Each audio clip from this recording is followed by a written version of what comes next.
Fantastic. I can see people joining, Donna. Hello, Zach. Good morning. Good morning. For folks that are joining, we're just going to wait a minute or two, probably more like 3, for people to log in.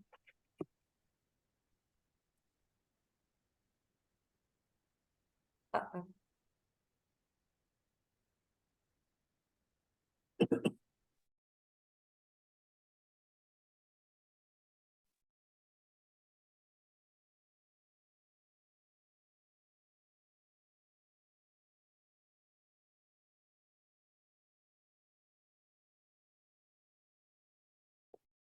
Numbers are ticking up.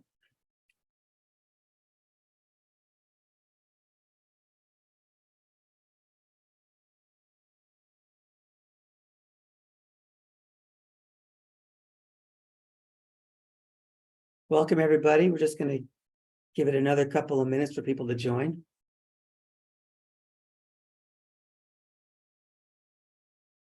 We'll just keep sitting here smiling, Donna. That sounds good. Tell me about how Ithaca is this morning, since I'm down here. It's like summertime this week. We have weather in the 80s and it's kind of weird. Yeah. But looking at the forecast, it is supposed to, by Saturday, be a high of 60. And then Sunday, a high of 55. So we're getting back to normal after, I would say, tomorrow, actually, after Thursday, getting a little more normal. But tomorrow's high is 86. Wow. Yeah, that's a little nutty. Definitely time to get out on the water.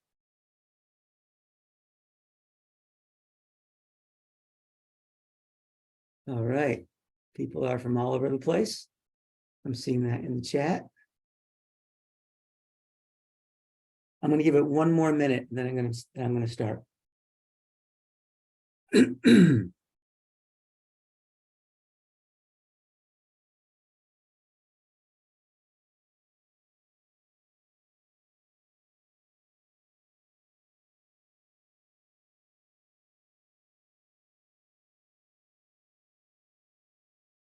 looking at all the names in the chat.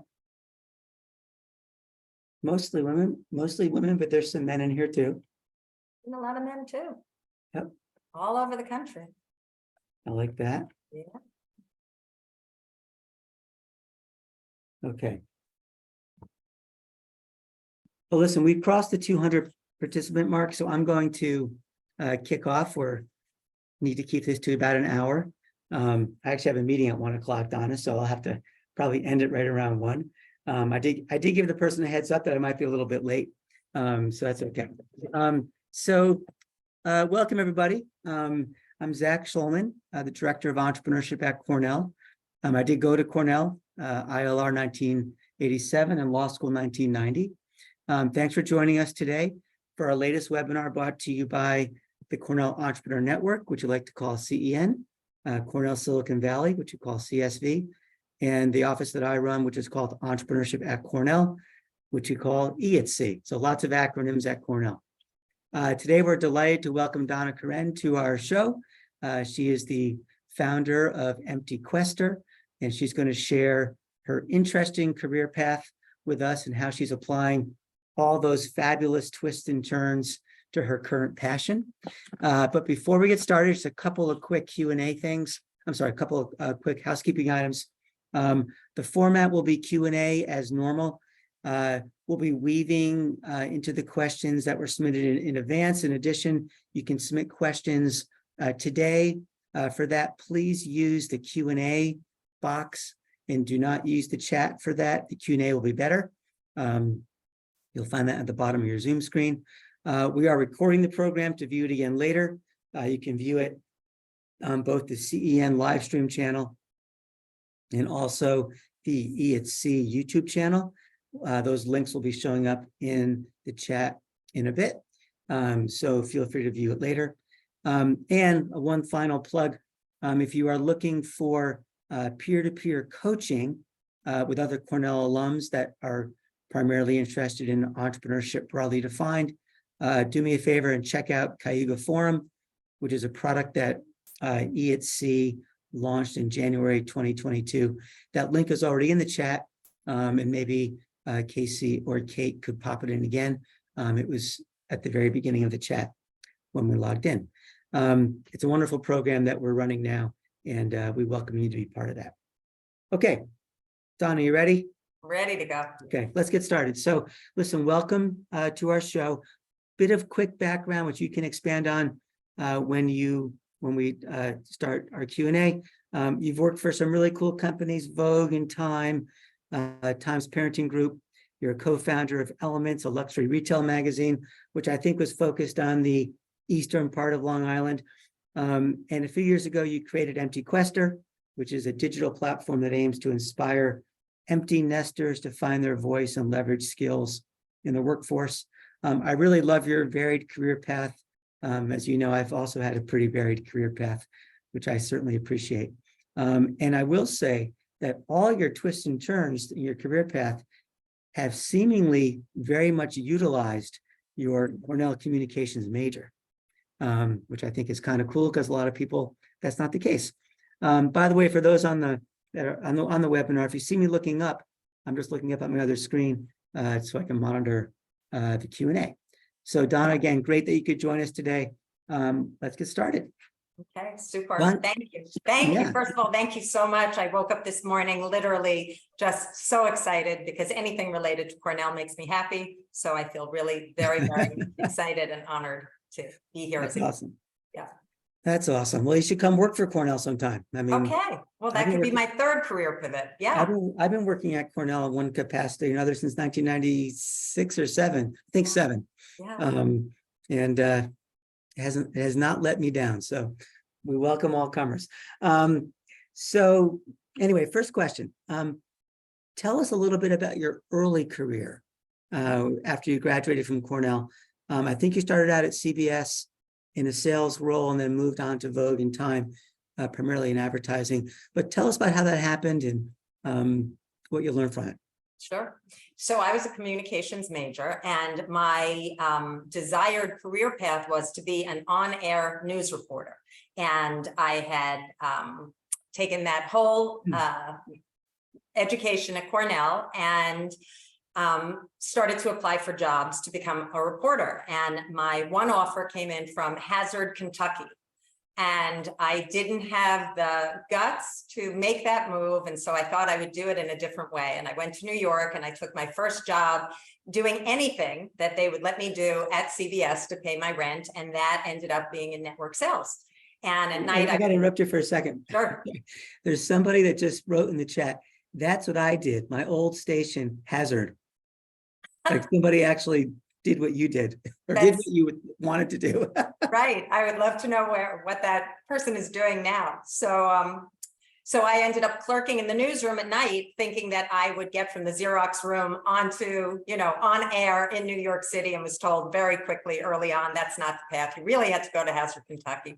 So my first career turn ended up being in network sales because it was my first job. I had great mentors, and it turned out to be a career that I could embrace and love, and it kept me in New York, which was something that I wanted to do. So I started there, and it was an old boys network. Most of the people who were in network sales were men, and they very gently helped me to move into publishing, into print sales, where it was very warm and accepting of women. And that's how my career began. And in very short order, Vogue actually reached out to me. I was at another magazine and they said, are you interested in coming over? And so pretty young, pretty much at the age of 23, I started my career in ad sales at Vogue. Wow. And what does ad sales entail? Ad sales is really the revenue engine of any company. And so in the case of a magazine, or in the case of Vogue, we were the team. We were on the publishing side, and we were the team that generated all the revenue that then fueled the editorial that the publication, was that made the publication what it was. But we were on the business side, so we was your job to get advertisements? Yeah. So And we it go was back. was it a job you did in, like, did you meet people? I'm just curious. Did you meet people in person? Did you just call on the phone all day? Like, how does it work? Oh, it was glorious. It was a beautiful time in the industry. Nothing was online. I actually didn't have a computer on my desk at Vogue. There were no computers at Vogue. Imagine that. Imagine 1,000-page issue that you would lay out, and you would lay it out in a room with shelves. And, eventually, when I got into the management team, you met one another, you walked into an office, you had an early morning meeting. My sales team would, come to my door, and it was a glorious, fabulous time. And when you went to see clients, you wine them, you dine them, you got to know them. It was a spectacular, spectacular moment in business. I mean, how does ad sales work now at Vogue? Oh, it's a great question. It's many, many years since I've been there, but everything is digital. And so I'm sure that people do go out and meet their clients, but I'm certain that much of the transactions, many of the conversations can occur, without in-person meetings. Interesting. Okay. Sorry for that little diversion there. I just got curious. Yeah. So it seems that your experience at Vogue in Time got you thinking more professionally about the parenting demographic. And I don't know how you describe that. I guess in the older generations, or getting older generations. I didn't have a kid till I was, I think, 36 or 37. So, and that maybe led you to starting Elements Magazine. Is that right? Well, I would back up just a little bit and say that Okay. I always had the good fortune of being able to represent and sell a product that reflected my life stage, my lifestyle. So Vogue was perfect when I was in my 20s and before I had kids. And then I went to the parenting group, and that was great because I had my first baby. And so I was very much the demographic that I was selling against. And that's where I learned about niche marketing, because the power of the new mother market was extraordinary. It was an inflection point when people are making a million decisions. They're changing their homes, they're changing the cars they drive, they're buying insurance. And while I didn't know it 25 years ago, the inflection point, the moment, the niche is one of the most powerful marketing when you can reach a niche with important messages, you can influence them in profound ways. When I left Timing's parenting group and I moved out to the Long Island suburbs, I was again in a niche market. And so we created a luxury magazine that served really the lifestyle that I was living then as a suburbanite in Long Island. And how old were you then when you started Elements? In 2002, so that would have made me 37. Okay. And was it you and somebody else? How did this come about?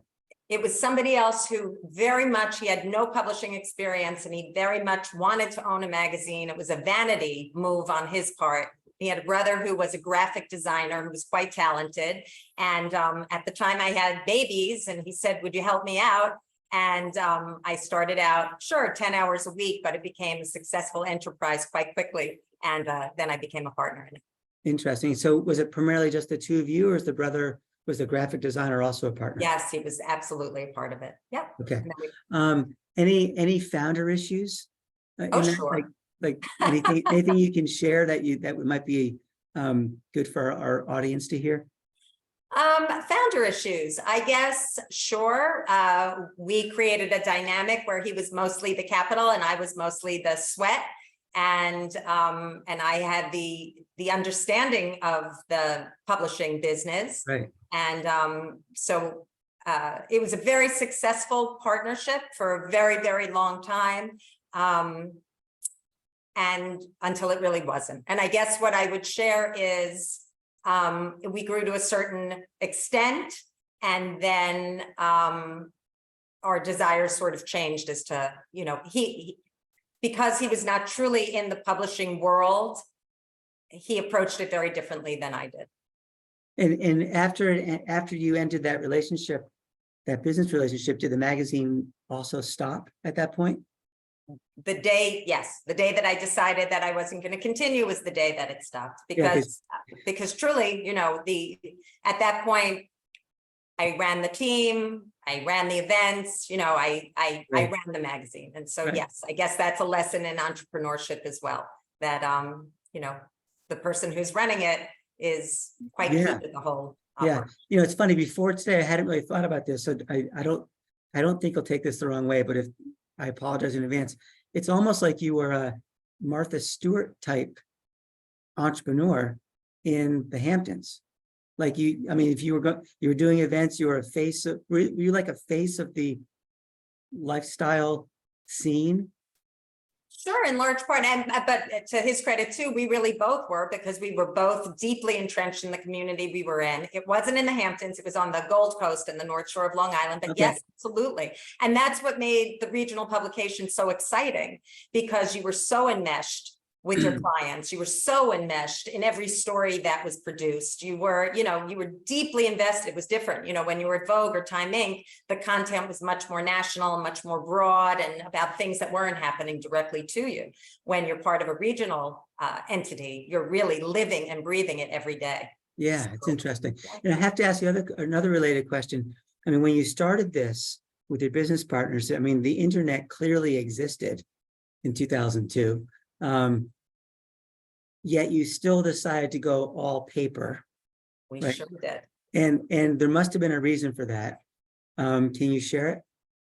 Sure. Well, I think that his desire was to have a real traditional, glossy, gorgeous, upscale magazine. We were known in our region as the baby Vogue, or as the baby Town and Country. So Okay. I think that there was, I don't want to say ego, but there was definitely a decision that, there would be a beautiful, glamorous magazine that people could read and hold on to. And for my part, I was raised in the print world, and I was very resistant, even to this day. It's a very sad thing. Magazines have wholly gone digital, and the way that people consume media, to me, is very ephemeral. It's very quick.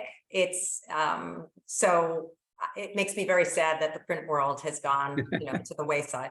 I did actually look at a Harper's Bazaar the other day. What do you think? In print.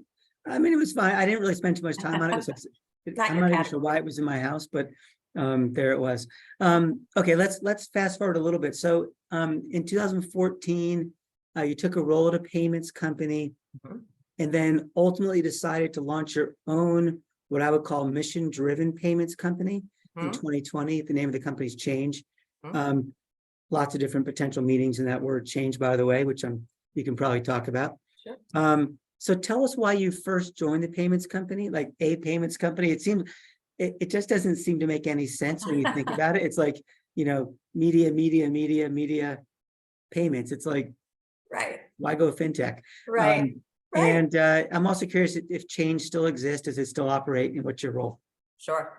So yes, it's funny, 25 years and such a dramatic pivot, although that, ties in very nicely, I think, with Empty Quester and my belief that, life is meant to have many different chapters and different adventures. To be perfectly candid, magazines had gone into a different mode. They'd gone digital, and I had a friend who owned this payments company, and he had been after me for many, many years to join him because he thought that I could make a difference. It's a very commodity-driven business. I come from a very, high-touch, hand-holding customer service place in the way that I've always sold. And so he thought this would be a fabulous marriage. The fun thing to share with people who are listening here is, when I do the math, I was actually 48 when I said, sure, I'll do this. I was not a math person. I was not a banking person. I was not a finance person. Right. I had teenagers, if I'm really honest about it. I had teenagers at home, and I wanted to stay as close to home, have the most flexibility that I could have. I think that will resonate with a lot of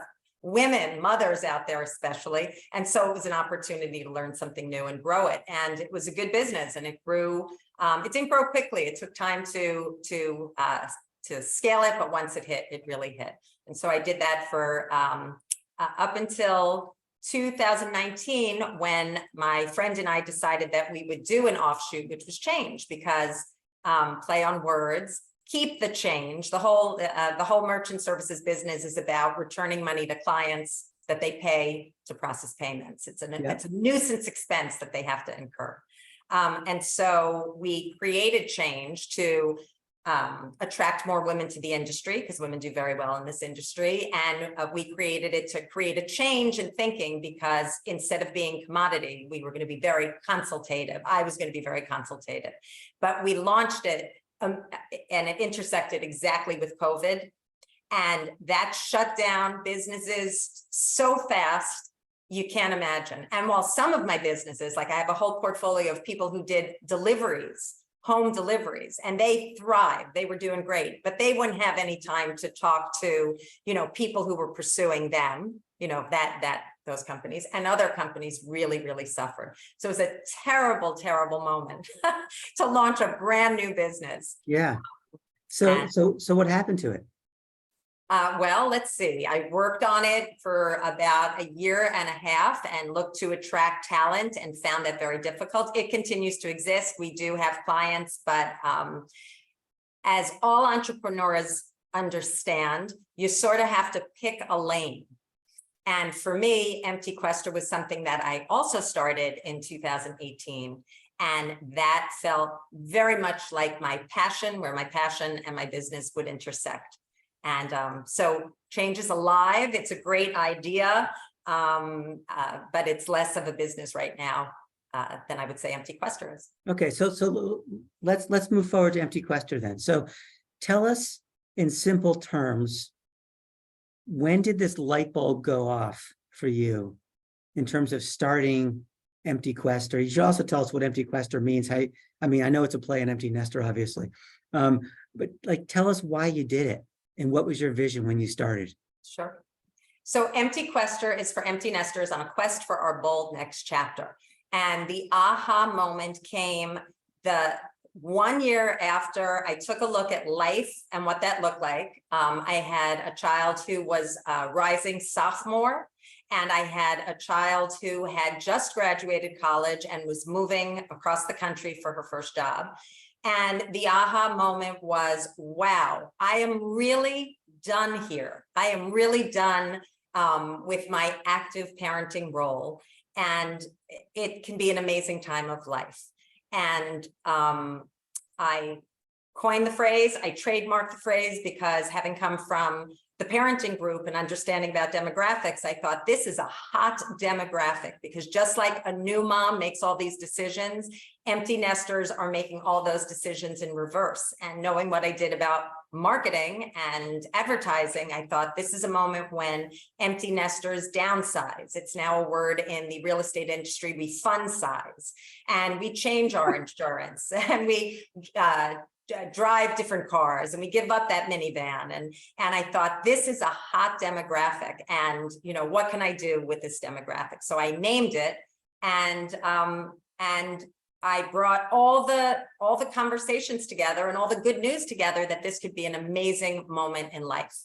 And of course, that goes against society, because you think of an empty nester, it's somebody who's bereft and lost and old. And to me, my aha was like, this is great. I have time, I have resources, I have energy, and that's where it's been for the last 4 years, just sharing that point of view. So what is it? Tell us is it a bit, is it a business? Is it a blog?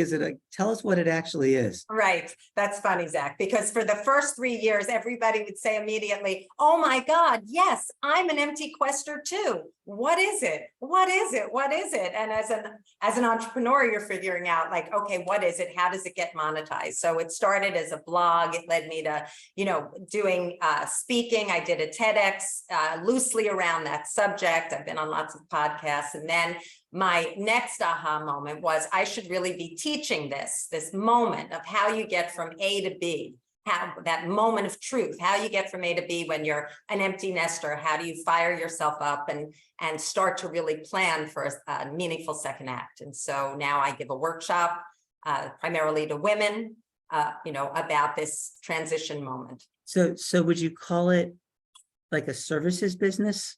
Are these workshops? I'm guessing they're in person, right?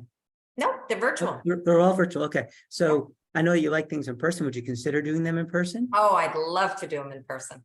That's the goal. Okay. So and people, so people sign up for these workshops, are they like what are they 1 hour? Are they 2 hours a week? Like, how does it work? Well, they're generally 6 weeks. They're a 1 hour session once a week with 3 one-on-one calls, coaching calls in between. And then, and that's what we do. We spend 6 weeks, taking a deep dive.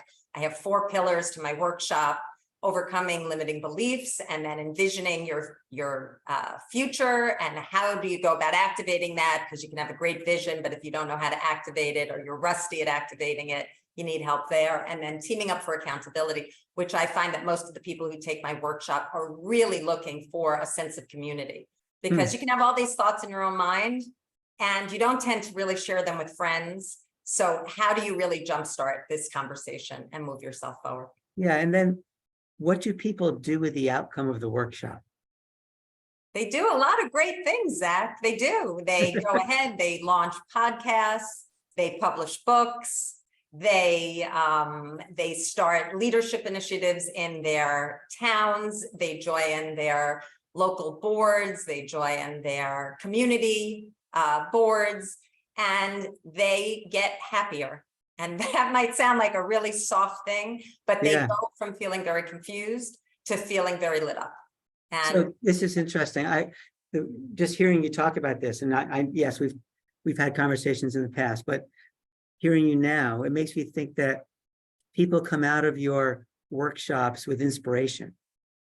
Is that like a goal? Is that the way is that fair? Okay, well, all right. Yes, and this.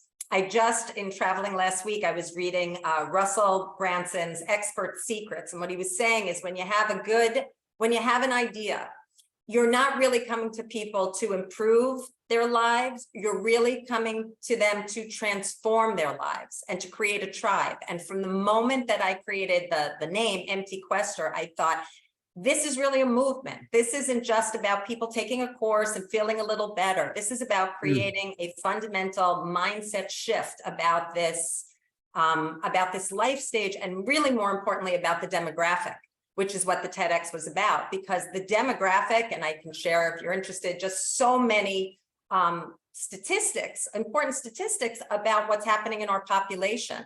So for me, this is about, yes, inspiring people, but also harnessing the collective interest and energy of people to start, laying a stake in the ground about what it means to be 50 plus and how we are to be perceived in society, because major shifts have to take place. Yeah. So I'm gonna go to the Q&A just for a couple of quick ones because they relate to what we're talking about. So the first one, actually the second one is from Kurt. He says, what about empty nesters that retire? Do you still coach them? Well, it's a good question. My workshop is not about getting someone back to work. Yeah. Many of the people who are in my workshop remain retired. They're not going back into the workforce. So I guess, Kurt, what I would say to you is sure, but it would really be about what your goals are in retirement. What is this next layer? What does this next chapter look like? What do you want to be doing and accomplishing? So absolutely, you can be retired and, and explore your what's next. Okay. And another quick one before I get to a more complicated one. What's the age profile of the empty quester? I would say late 40s to early 60s. Okay. That makes a lot of sense based on what you said. And then there's a more complicated question. Well, the question's not complicated, but the answer might be. So an anonymous wrote in, she or he put career on hold to take a back seat, avoiding assignments with travel with kids because they didn't want to, this person didn't want to travel with kids didn't want to travel for work because their kids were little. And it's hard now to be taken seriously as all the junior folks at these places that he or she might be working are offered opportunities for leadership over that person.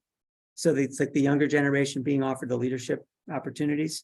Have you come across that? Well, I want to, for clarification, if we can, is this person still in the workplace, having made decisions to, are they still in that same workplace? Is it an imagined, I'll have a hard time getting work, meaningful work, or is it that my workplace hasn't embraced me because of the decisions? Yeah, well, they might answer that question of yours. Right. Oh, wait, she says yes, or he said, I'm not sure if he or she. Yes, still there, government. So they're working in government somewhere. Wow. It's interesting because one makes decisions. I mean, I made decisions. I stepped away. I kept stepping away. I was in a large management role at Vogue, and I stepped away because I didn't want those pressures either. And then I changed my career, and I went into sales only so that I would have flexibility.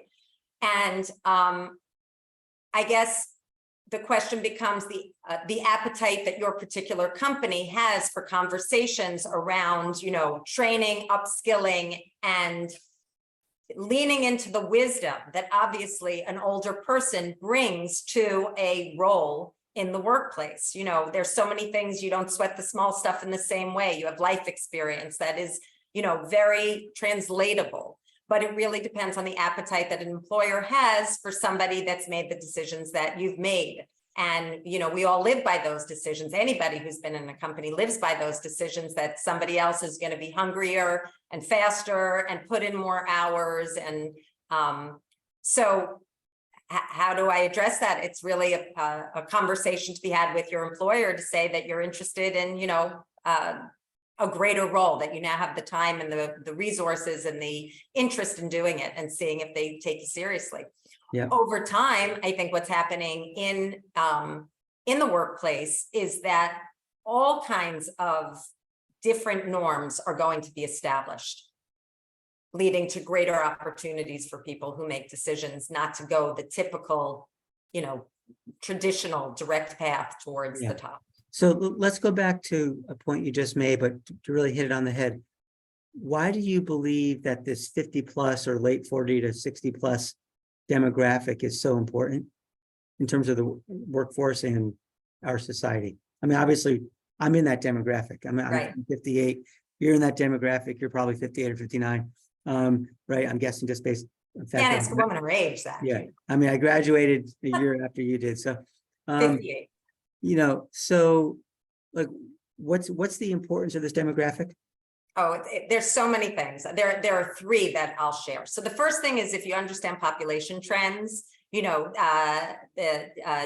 US Census Bureau will share that by 2030, it's a minute away, there will be more people who are 65 older in the population than 18 and younger. And we comprise now, people 50 and older, 35% of the population.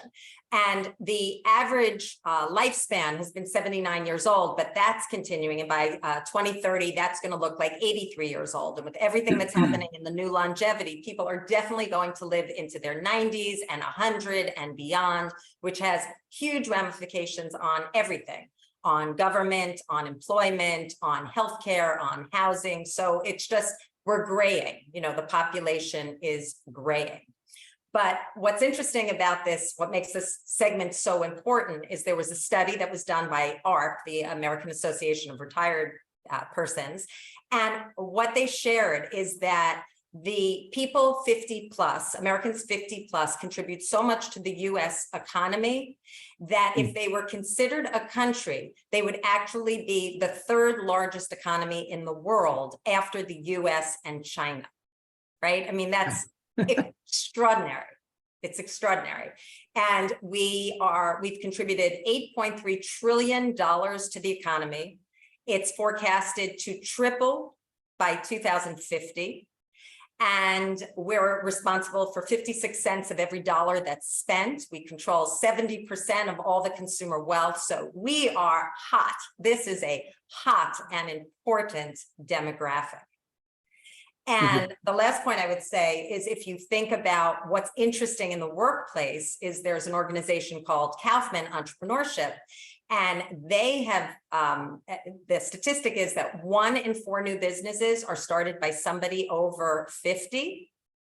And that in the segment of people between 55 and 64, 88% of those entrepreneurs are launching a business out of choice, not necessity.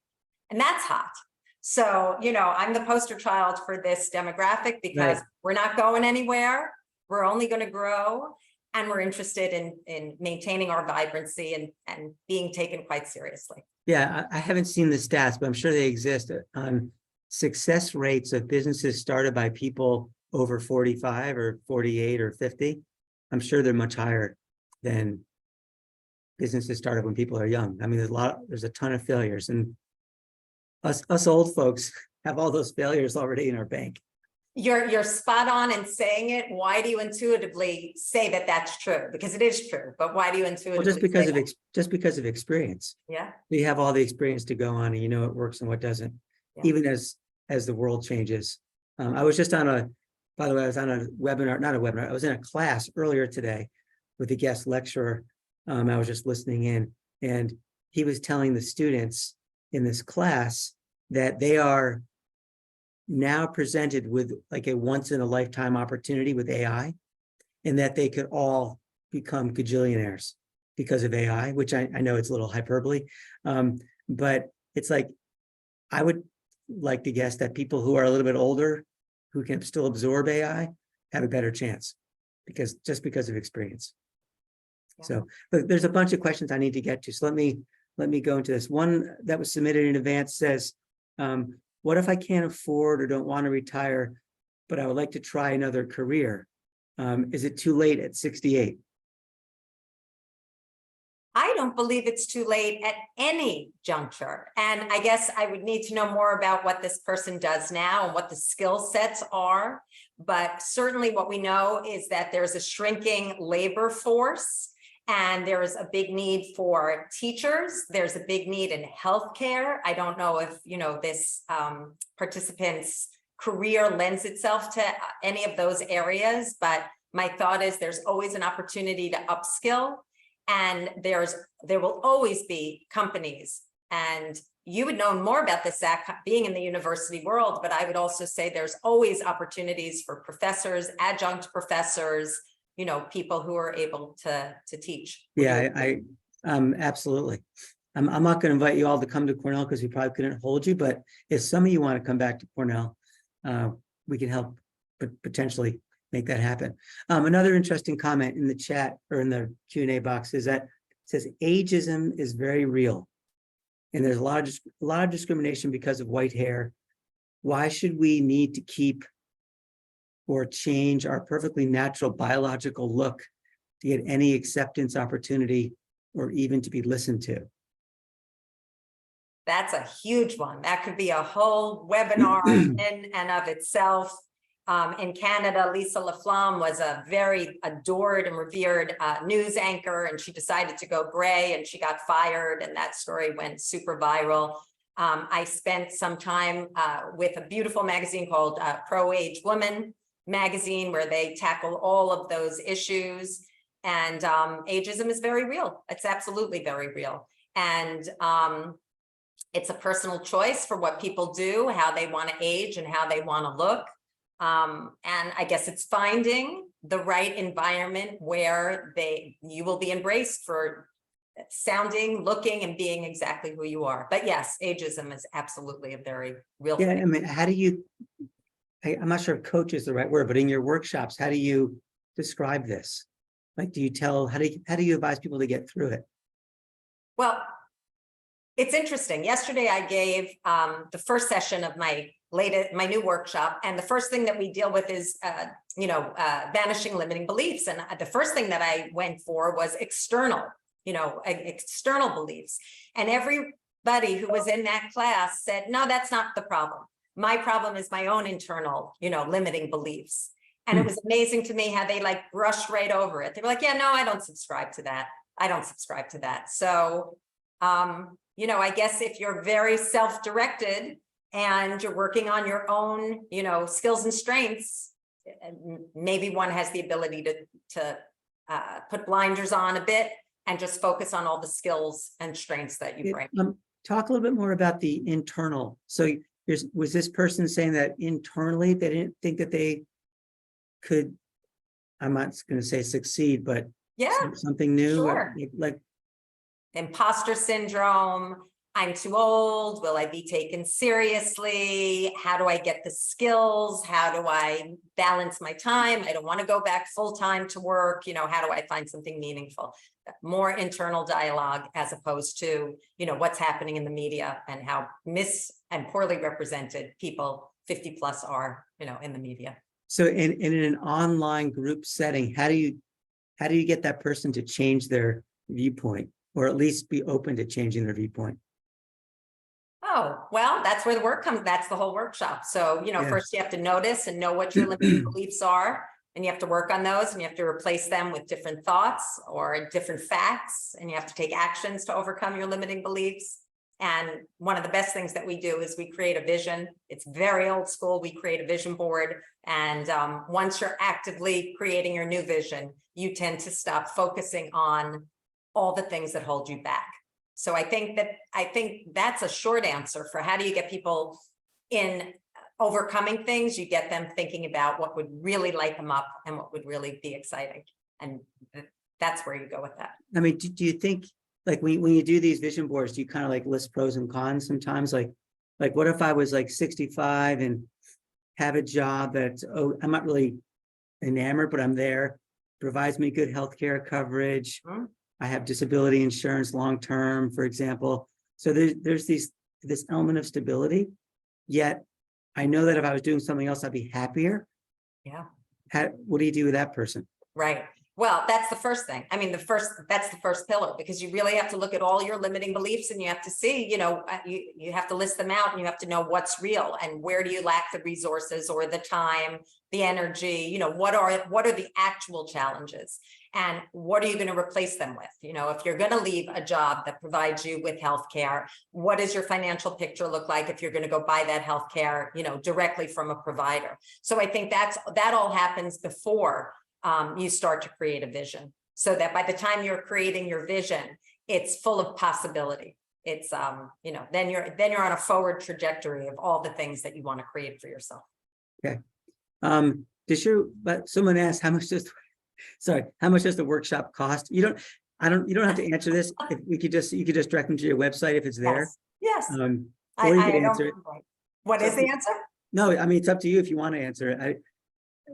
It's up to you. Or there are different versions of it. The current version is $9.97 for 6 weeks. Okay. $9.97? Mm-hmm. Okay. Why'd you pick that? I know it's not a round number, but it's a I don't know. It's a number that is often used. Interesting. Okay. $9.97. I would have thought $9.99, but then you sound like a used car salesman, right? Right. Okay. Any advice for ways to preview or beta test your ideas or build a team with new networks in new industries or outside of your past work experience? But it's a good question. Yeah. Yeah. So what do you say? Anything? Any advice? Sure. That comes through networking, and who do you know, and who knows someone that you need to know, and starting to assemble people who would be interested in your venture, because either out of their own learning curve, or possibly is there an equity situation that you might be willing to offer to somebody. So, but the first step is really thinking about who you know and who other people know that might, that might want to work with you on a new idea. Okay. Here's another one. It's kind of similar. How to remake yourself with new vision. I should say with a new vision. After being out of the workforce for several years since COVID, looking to coach with different foci, young entrepreneurs, senior executives, holistic coaching. Here's the key: having trouble getting started and self-promotion. Okay, now if I was answering the question, I'm probably not a good person to answer this. I would just say you got to get out there and start networking and meeting people and self-promoting. Like you have to get out there and tell people what you're about. I mean, you did it with Empty Questers. I mean, now you have a business. What would you tell this person? I tell them first to take my workshop, and because that's what we really work on. But what I would say is that first, you really need to know what your vision is. You really need to know what your offering is. You have to do a deep dive to know exactly what it is that you're presenting. And then, yes, it's researching and it's networking and it's the proper outreach. You know, the way we reach out to people today is very different than the way we used to do it, you know, old school. It's a little bit harder if you're cold calling and you're using LinkedIn. That's, you know, it's tougher. It's tougher to break through. There's a lot of noise. And so I would say those are two things that are really important. One, really knowing what you're offering, having the language around that to appeal to somebody, and then doing the research to figure out where you can network. And anywhere you can network in person, anything you can join, any group you could go to, any association that might have a, you know, an event that you can go to in your desired, you know, industry, if you're saying it's coaching, you know, anything that you can do in person always leads to, I believe, interesting possibilities. Okay. I want to take a step back. How did you come to do your TED Talk? Like, were you invited? How did that come about? Put it on my vision board. I do swear to you, it's my second pillar. And what I did is in 2019, actually my niece introduced me to the concept, and she was like, let's do a vision board. And on that vision board, you know, back old school to Tony Russo, you know, I took public speaking and I TA'd, I don't know how many of you knew Tony Russo, but she taught public speaking at Cornell. And you could not graduate from the ag school in Cornell in 1986 unless you took public speaking and you passed the swim test. And public speaking came easier to me than the swim test, by the way, but I did graduate. So I guess public speaking was always in my DNA, and I always had the thought that I would have liked to do a TED Talk, and I put it on my vision board and then did the work and the research as to how you actually get to do one. And little by little, chipping away at that process, I was fortunate enough to land in a group that liked what I had to say and gave me Interesting. So you purposely set out to do a TED Talk. Mm-hmm. And you made it happen. So this is a good example. I mean, I love that example. It's like you had a goal and you made it happen. Yes. That does take the right person, or sometimes the right type of personality, which you clearly have. But I would definitely encourage people to think that way and work towards goals. So did you think about the TED Talk as a way to promote your business? No, I don't think so. I think it was an intersection. It was an expansion. You know, Empty Quester was lighter and fluffier because it was just, you know, about a demographic. When I went to pitch the TED Talk, they asked me, is this going to be about ageism? And I was like, no, hell no, I want to be the solution. I don't want to be the lament.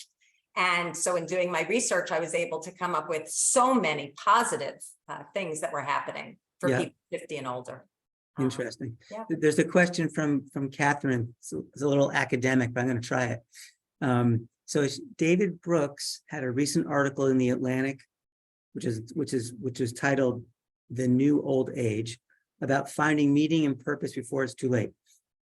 Are you familiar with the university-based programs he references for the 50+ cohort who are looking at their life choices as empty nesters? Having not read that article, I'm not sure I know exactly, but I do know that Stanford has a longevity center. And during COVID, I was part of an incubator group called MOVI, and there were many Stanford people there and people who had gone through the Stanford longevity program. And yes, you know, that's the key. I believe that's the key, and we should talk about it, of making the second chapter meaningful. Because at this point, you really one has the luxury of figuring out what it is that's going to feel purpose-based and that you're passionate about, and that makes you feel alive, that you can share with other people. And, you know, so in answering and not quite answering her question, yes, I do know that there are universities that are offering longevity programs. And, you know, the purpose is always a major driver in what you do next, in making it sustainable. By the way, there's a question, but I'll phrase it as a suggestion to have a discount for a Cornellian for your create a discount code. Sure. Great suggestion. Yeah, It would be my pleasure. Yes. You could have Casey and Kate send that out. Absolutely. Okay, volunteerism. Question is, can you address how volunteerism can help us get our foot into the door? Yeah. Volunteerism is a wonderful thing because it does two things. It gets your foot in the door, but it also allows you to figure out if that's the door that you want to be in. And there's always a need and a desire for volunteers, you know, whatever your interest and desire is. Like I said, in healthcare, there's big needs right now in healthcare. And volunteerism runs the gamut. So it could be, you know, children in need. It could be war efforts with the Ukraine. It could be caring for animals. Anything that you feel you have an interest in. Volunteerism is absolutely a way to demonstrate that you've taken an interest in the category and developed some skills. And it's a great, if we call it a resume builder or conversation builder. Okay. How do you get your customers, by the way? Is it word of mouth? Is it, I mean, do you advertise in your print publications? Just kidding. That don't exist anymore. I have a very robust network of people that I've come to know over the years through Empty Quester. It is very much word of mouth, and then it's very much through referral from the people who have taken my workshop. Okay. Here's one. I like this question because I have the same reaction sometimes. Sometimes it seems like everyone I know 50 plus is becoming an executive coach, which doesn't seem like a very scalable business. What's the biggest, most impactful Empty Quester business that you've seen people build after your course?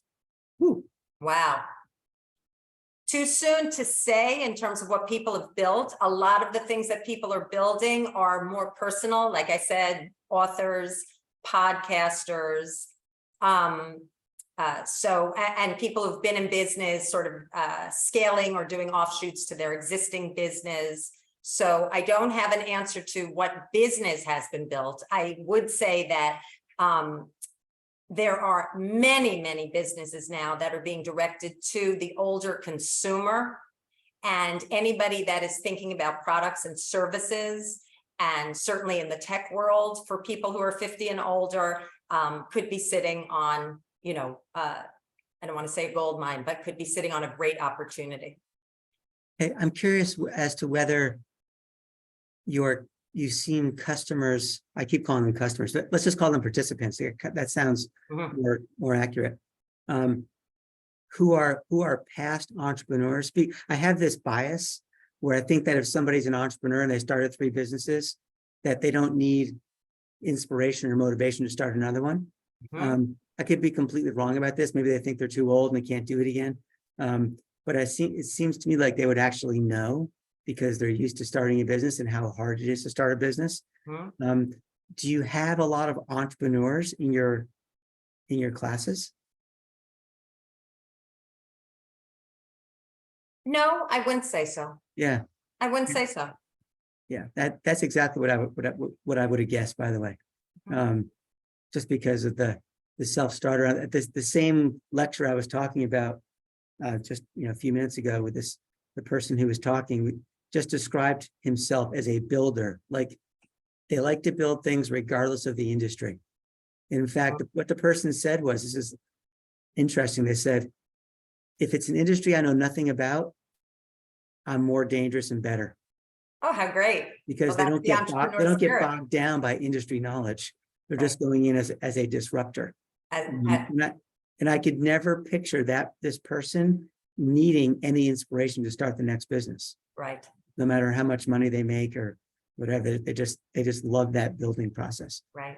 The only thing that I would say that I would interject there is my sister, who's older than me. She's in her 60s, and she had a very successful business, which she sold. And for years, I've said, come and take my workshop. And she, for all the reasons that we just said, she would say, no, I don't need to take the workshop. But the one thing that people do share with me, it's such a fundamental thing. They're coming in for sort of the facilitation of this conversation about what's next. But it's a very lonely road. Entrepreneurship can be a very solid, a very solitary road. And so the only thing I would say there is for anybody who doesn't want to just keep iterating in their own mind, and wants to be amongst people who are just iterating and thinking about forward-moving things. I wouldn't take every entrepreneur out there off the table as a potential candidate for the workshop. Here's an interesting, very concrete question for a change. It says, what is your guidance on attaining board roles as a seasoned executive who's interested in that path? It's not something that I have a lot of knowledge about, although I do have friends who have pursued that. It's not easy to get a board role, that I know. You know, there are lots of local boards, which is usually the first point of entry when somebody wants to attain a paid board position. So I think that the first step is maybe taking some of those roles and seeing what that looks like. But in the actual getting of a fully paid, because some people do make a second career out of just being sitting on boards. It's quite lucrative. So I'll give my input to this person. It was anonymous, so I don't know who it is.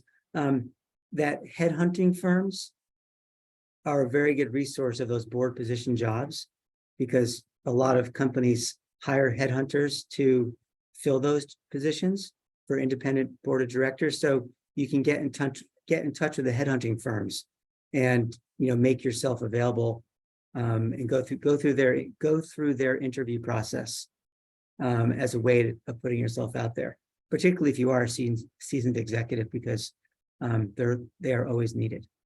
Zach, I really did want to ask you one question that I think would be very interesting for the people who are listening to this, and that is, in your role at Cornell, you must be in touch with many people, I would think, many alums who are looking to fire up their second act. And, what is your experience, and how are you guiding them? And what So I always like to answer this question very carefully, because we can't provide a ton of services to alumni because we'd be overrun.